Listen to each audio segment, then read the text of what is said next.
I'm Gage Crump.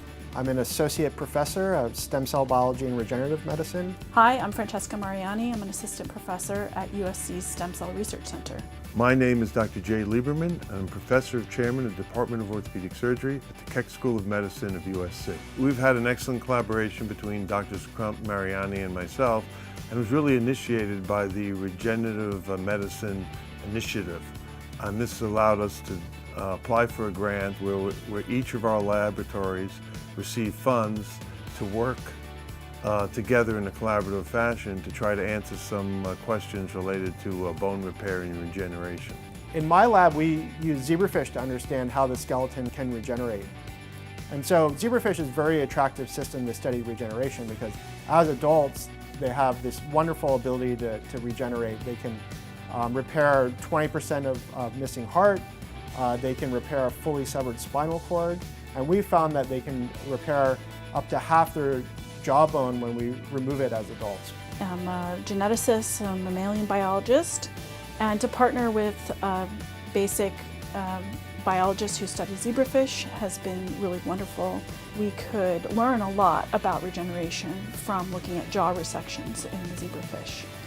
We could then apply what was learned in the zebrafish system to look at what's happening in large-scale repair in the mouse.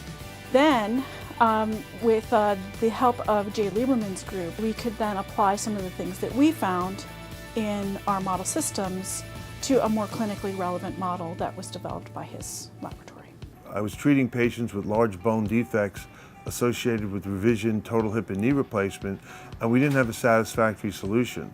So I thought that we needed to develop animal models that related to bone regeneration and repair to try to answer those questions. Another group that we've seen more recently in the past decade are soldiers who unfortunately sustained high energy injuries from explosive devices or gunshot wounds where they've lost a lot of soft tissue and bone.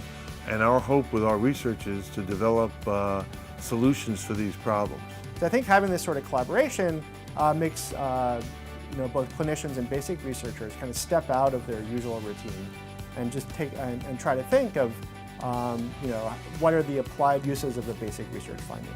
And so I think by coming together that moves things quicker ahead because the basic researchers can kind of focus on things that may be more useful in the clinic. One of the most important findings is the discovery that cartilage is very, very important for mediating large-scale repair. And the kind of cartilage that's forming is a special kind of cartilage that has properties both of bone and cartilage. And that cartilage may, in fact, be a really important precursor to forming new bone. The collaboration has resulted in the first publication, which came out recently in development. In addition, we have used the preliminary data from the RMI grant to submit grants to the NIH.